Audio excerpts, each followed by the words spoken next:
I've launched multiple 6 and 7 figure businesses. I made my first $1 million when I was 29 years old. That year I was making, and that was over 20 years ago. Golly, where's time bill? I feel like I'm still in my 20s. I may not look like it and walk like it, but I feel that way. Y'all know what I'm talking about? You tracking with me? And so when I was 29, I was making $150,000 a month, 6 figures a month. And I thought it was that's just it, and anybody ever made that kind of money? Raise your hand.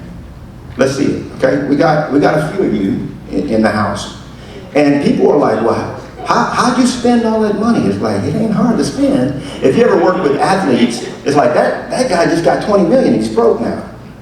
People that win the lottery, okay? So I found that it's easier, money can be very easy to make, okay? We're gonna cover that. But it can sometimes be hard to keep, okay? I learned that too. Welcome back to the Business Healer Podcast, where we help you quadruple your income while working just 3 hours a day. Now you can get off the roller coaster of feast or famine and finally scale your business the easy way. Hi, I'm Knolly Williams, the Business Healer. I run 3 6-figure businesses while working just 3 hours a day. And in this podcast, I show you how to focus on the things that help you make a ton more money while working a lot less, without the hustle and grind. Let's go. All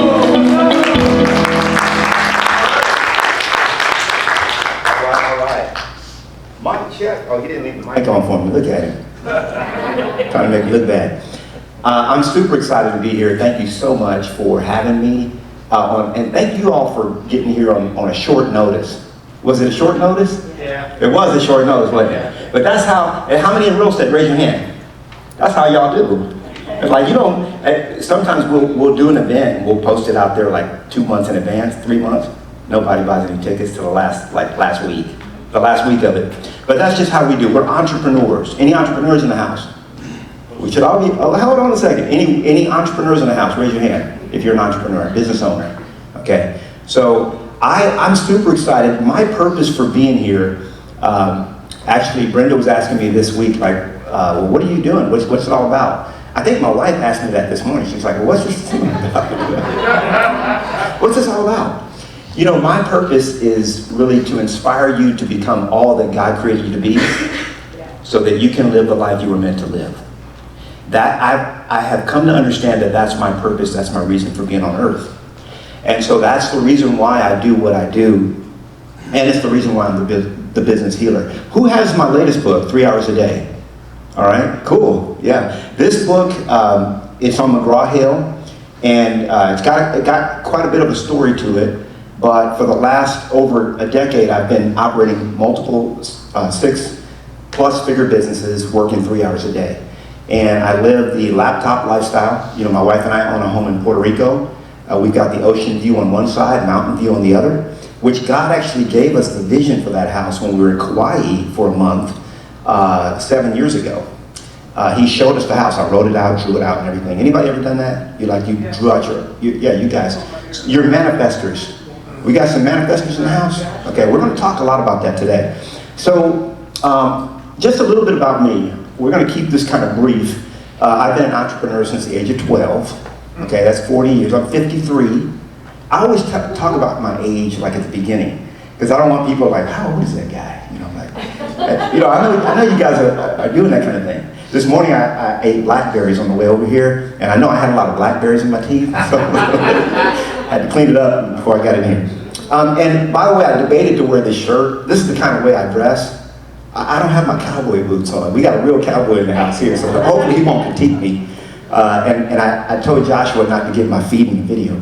But the thing, I have so many cowboy boots, but I have to confess that a year ago when we moved to Puerto Rico, I have not worn those boots once. And I did wear them for 30 some years. That's all you would, well, not quite 30 years, but. Okay, so let's get through this. So I became an entrepreneur. Anybody become an entrepreneur at a young age, like really young? Yeah. So many entrepreneurs, many of us that are entrepreneurial, we did something. I see the laughter. We did something before we did what we're doing now. And I was doing, newspapers door to door. I would, whatever it was to make money. I like making money. Anybody like making money? Okay? Who doesn't like making money? Because if you hate money, raise your hand. I tried broke. I didn't like it. I did try it though. I didn't like it. Did you know? Yeah, it's not good. It's not good. So I did a lot of stuff, and I realized that I was good at making money. God has wired us as entrepreneurs. Not everybody's good at it. Have you seen some people that aren't too good at doing it? You give them money, they're good at losing money. So I've launched multiple 6- and 7-figure businesses. I made my first $1 million when I was 29 years old. That year I was making, and that was over 20 years ago. Golly, where's time bill? I feel like I'm still in my 20s. I may not look like it and walk like it, but I feel that way. Y'all know what I'm talking about? You tracking with me? And so when I was 29, I was making $150,000 a month, 6 figures a month. And I thought that's just it, and anybody ever made that kind of money? Raise your hand. Let's see it, okay? We got a few of you in the house. And people are like, well, how'd you spend all that money? It's like, it ain't hard to spend. If you ever work with athletes, it's like, that guy just got 20 million, he's broke now. People that win the lottery, okay? So I found that it's easier, money can be very easy to make, okay? We're gonna cover that. But it can sometimes be hard to keep, okay? I learned that too. I teach successful business owners how to quadruple your income working just 3 hours a day. Now, why 3 hours a day? Let's talk about this for just a moment. Because this, on the face of it, sounds ridiculous, doesn't it? It sounds crazy. 3 hours a day, that's dumb. Well, what we've done, so the reason why McGraw-Hill, now they're the #1 educational publisher in America, okay? The reason why they asked me to put out this book and paid me a lot of money in advance to put this out is because scientifically it's been proven that only about 10% of the things that you do every day move the needle in your business 90%. So if you could figure out what the 10% is that you should be focusing on, you'd actually have a much richer life. And what scientists have discovered is that the Homo sapiens brain is incapable of concentration for more than 90 minutes. By the way, let's talk about employees for a minute. Do you know that statistically, how an 8-hour employee, what sort of productivity they have every day? Like, how many hours are they productive? Harvard studies, 3 hours. They have 3 hours of productivity, yet they go to work for 8 hours. Now, we as entrepreneurs have adopted an employee paradigm. We've been employees, okay? Why did we come up with the 8-hour day? We won't go into that, but that's what they told us, because they wanted who's they? T-H-E-Y, y'all know they, them people, They, the elites, the world is run by a handful of families. You guys know that. So they needed a working class. And so they taught us that we were worker bees, that we were workers, and this is how a worker, Henry Ford came out with the 8-hour day and all this kind of stuff. And it was all about programming and conditioning us to believe an idea that is really outdated. If you think about all the industries in the world, the medical industry, okay? Look how it's progressed in the last 100 years. Think about the technology. There has been more advances in all industries in the last 100 years than all of recorded history combined. Okay, you're talking about, science, health, medical, all this stuff. But the 8-hour day hasn't improved in 100 years, even for entrepreneurs. And most entrepreneurs, what they did was they left the rat race just to get on the hamster wheel. Right? And I'm just going to tell you it's a lie, and so we're going to demystify that today. And then finally, I'm a best-selling author, international speaker, thought leader, and all that. But the beginnings of Uncle Knolly, that's what, you guys can call me Uncle Knolly. That's a lot of people have actually called me that. My beginnings were a lot more humble. I was always a happy kid. That's me and my sister Felicia. Sometimes when they're young, it's hard to tell which is which. So I'm on the left, okay? And on the bottom picture, I'm on the right. So that's me and my sister. I always had a smile on my face, okay? But when my mom and dad, I gotta tell you, I had a horrible childhood. Horrible. When my mom and dad, by the way, before we get into this, let's give Pastor Kyle, is he in here? Okay, there he is. Let's give him let's give God a round of applause for what he's done with this man here. This is a beautiful space. This is a beautiful space. I love this space. And thank you so much for allowing us to use your facility. It was a welding shop, right, at one time, and I don't even want to imagine what the before picture looked like of this place, okay? But I was kind of like that welding shop. Like, you see it now, it's like, oh man, this guy's making millions, he's got the beachfront, ocean view and all that. But the truth is, my mom and dad separated when I was about 6 or 7, somewhere in there. And my mom was very angry. She was a very bitter person in those years, okay? So she would tell me things like, boy, you'll never amount to anything. I'm sorry. They separated, 6, 7 years old. She was a single parent. And she would tell me, I'm sorry I ever had you. You're worthless. And I know some of you guys some of y'all had good childhoods. Raise your hand if you had a good childhood. No, just kidding. I love people that had a good childhood because this is the way God intended it. But that's not what I had. And I've come to understand I'm not a victim.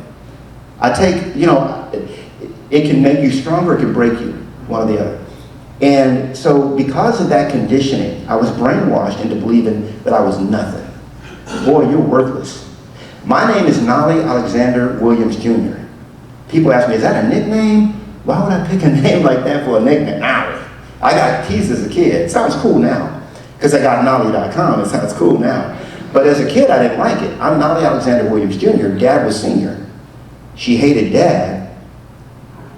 She hated me.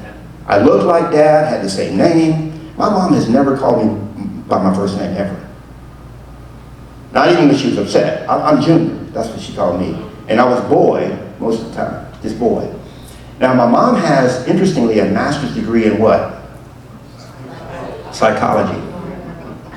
So with that, you mix a bitter, angry person. Her favorite torture tool was the extension cord. She would beat me with it, and I would be watching TV, and pow, she'd come and smack me across the room. Stop making that face. You look like your father. I hate you. You make me sick. This is a person that is mentally ill, right? She's bipolar. She had bipolar. And the point is, when I was 16 years old, I decided to leave home. I said, I'm done. I'm out of here. I became an entrepreneur at 12. And the reason I became an entrepreneur, so I could escape. Because I knew that if I could make my own money, I'm out. And I figured out a way to do it. And so, by the way, when I was 10 years old, we moved to South Central LA. Okay, that was in 1980. Some of y'all don't know what South Central was like in 1980. It wasn't nice, okay? And then we moved outside of LA. She thought it was a little bit safer. It's the same, okay? So I got caught up in the gangs, that thug life and all that. And by the time I was 16, I had learned how to master how to sell all kind of products. But I learned there was some other products I could sell that could make me a lot of money. So I was actually homeless for 2 years, from the age of 16 to 18. I was from house to house. Can I stay at your house tonight? My other boy, my homie over here, I'm staying over here for a week. I get kicked out of that. I was on the streets for 2 years. That's how I lived. So the reason I bring this up is because a lot of times when people see someone that's successful, they think, oh, but that's Knolly. Oh, he sold 1,000 houses his first 10 years. That's Knolly. He could do that. I can't do it. Well, what did I have to do to be able to do that? I had to change the way I believed. And I had a come to Jesus meeting, a moment, literally a come to Jesus moment. Okay, when I was 18 years old, gave my heart to the Lord. And my uncle, and thank God I did, because I was on death's door multiple times. And my uncle came down and said, boy, you need to come visit us in Texas. Came down to LA from Austin, Texas. I said, man, I ain't going to no Texas. Now look at me. I told him, I said, I'll go visit Texas. I took my duffel bag. I went for 2, 3 weeks, never left. except for Puerto Rico. Now I'm in Puerto Rico. Been there for a year. So that's my story. You know, after I connected with my uncle, that's me. That's me just about 6 months off the streets, off being off the streets. Thanks so much for tuning in to the Business Healer Podcast. Remember to spread the healing by sharing this episode. And be sure to subscribe to the podcast so you'll never miss an episode. I'll see you on the next healing episode of The Business Healer.